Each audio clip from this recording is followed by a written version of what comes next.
Ayan, mega love shoutout po sa inyong lahat, no, mga kababayan, especially dyan, mga Manilenyo, mga nasa Maynila, no. Ngayon ay mayroon lang akong i-update sa inyo patungkol nga dito kay Yorme Isko Moreno at kay Sam Bersosa. Kasi ang sabi kasi meron daw programa na gaganapin, no, si Sam Bersosa sa Baseco. Ngunit ang nangyari daw, yung mga tarpaulin na pinakabit daw ni Sam Bersosa dyan sa Baseco, yung mga ipanglalagay sa stage, pinagbabaklas daw, no, utos daw ni Yorme na baklasin. Tapos sinisira daw, tapos yung mga gamit daw na dinikit sa stage nilagay daw sa likod.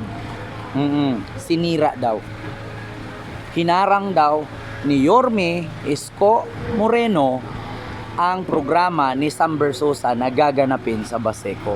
Ito lang para sa akin, parang wala naman po sigurong power, no? Wala naman po sigurong karapatan si Yorme na harangin ang isang programa ng kapwa niya kandidato pagka mayor, kasi wala naman pong power si Isko.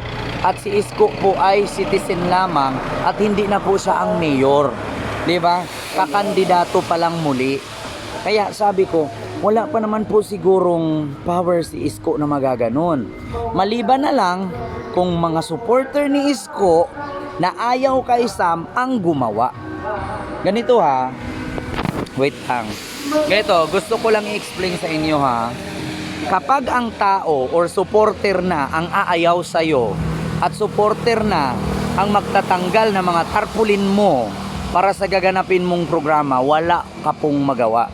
Alam mo kung bakit? Kaya ka nga pupunta doon, para sa mga supporter paano kung ang mga supporter na nagtanggal nun ay suporta kay Isko or suporta kay Hani or suporta kay Mara Tamundong at ayaw kay Sam Bersosa, sila yung nagtanggal, wala ka talagang magawa, Sam Bersosa. Diba? Yun naman ang katotohanan Kasi nga, tao ang ayaw. Huwag mong ibintang kay Isko. Alam mo kung bakit? Hindi nyo naman nakita na si Isko ang nagtanggal. Hindi rin nakita na si Isko ang nagutos. No, diba? Malay nyo kung halimbawa ako, ayaw ko kay Sam Bersosa, tapos gusto niya magawa ng programa sa amin. Diba? Saglit. Gusto niya magawa ng programa sa amin. Paano kung pinagtatanggal ko yung mga tarpaulin niya? May magawa ba siya? Wala. Alam mo kung bakit? Butante ako. Ayaw ko sa kanya. Wala siya magawa. Di ba? Maliban na lang kung kapwa niya kandidato ang nagtanggal. Di ba? Yang mga tarpaulin, yung mga pangdikit sa stage na tinanggal, issue ninyo. Bakit? Kami ba mga supporter ni Isko? In-issue ba namin na pinagtatanggal ni Hani Lacuna? No? Yung mga billboard, yung mga tarpaulin na nakadikit dyan sa may sa may Plaza Dilao, naalala nyo, papuntang yung paliko, papuntang Rojas Boulevard, or sa Plaza Dilao, yung papuntang Vito Cruz, hindi siya Vito Cruz basta lagpas ng Paco, lagpas ng Pandakan, merong tarpaulin dyan si Yorme na, alam mo yung mga achievement, yung mga nagawa ni Yorme, mga napapaganda ni Yorme sa Maynila nung mayor pa si Yorme. Alam nyo yon, in-issue ba ng mga Iskonians na tinanggal ni Hani lahat yung mga tarpaulin na yon? Wala kayong narinig sa amin. Samantalang si Sam Bersosa, tarpaulin lang para magyabang, tarpaulin lang para manguto, tarpaulin lang para manglinlang, para iboto siya. Nagagalit na kayo. Kami nga, wala kaming reaksyon na pinatanggal ni Hani Lacuna yung mga achievement ni Isko dyan sa may Pedro Hill, sa may Pedro Hill area. Oo, pinatanggal ni yung malapit sa Plaza Dilao, yung malapit dyan sa may malapit sa Iglesia ni Cristo dyan sa may bandang Pandakan Paco ba yan? May Skyway, yung may ng San Miguel. Oo, meron kasi dyan papuntang Nagtahan. May mga achievement si Yorme dyan. Yung papunta ka ng Parañaque, Laguna, di ba may paliko dyan sa may Pedro Hill? Oo, dyan maraming billboard na kapaskil dyan or tarpaulin si Yorme. Pinagtatanggal. Ni Hani, pinapatanggal ni Hani Lacuna. May reklamo ba ang Iskonians? Wala. Samantalang mga supporters ni SB, galit na galit. Pinagtatanggal daw ng pinapatanggal daw ni Yorme yung mga tarpaulin na hinahanda sa stage ng programa ni SB kasi magpunta daw si SB sa Baseco. Malay natin kung mga supporter lang ni Hani yun, ayaw kay SB. Malay natin supporter ni Mara Tamundong yun, ayaw kay SB. Malay natin supporter ni Isko yun, ayaw kay SB. So tinanggal nila. So wala po tayong magawa. Wala naman po tayong nakita kung sinong nagtanggal. Hindi din po natin alam kung sinong supporter, kaninong supporter yon. Oo. Alam nyo, sa totoo lang, kung ayaw ng tao sa inyo, wag nyo na pagpilitan. Ayaw ng tao, ayaw ng tao sa lugar na yun. Ayaw ng tao sa lugar, ayaw ng taga Baseco kay Sam Bersosa, wag nyo na ipilit. Alam nyo kung bakit? Pangit kasi pakinggan yung mag-program ka doon tapos babatuhin kang kamatis. Pangit mag-program na babatuhin ka ng lata na apple. Oo, huwag nyo nang pagpilitan. Ako na mismo nagsabi, huwag nyong ibintang kay Isko Moreno na hinarang ni Isko ang programa ni Sam sa Baseco. Kasi alam nyo kung bakit?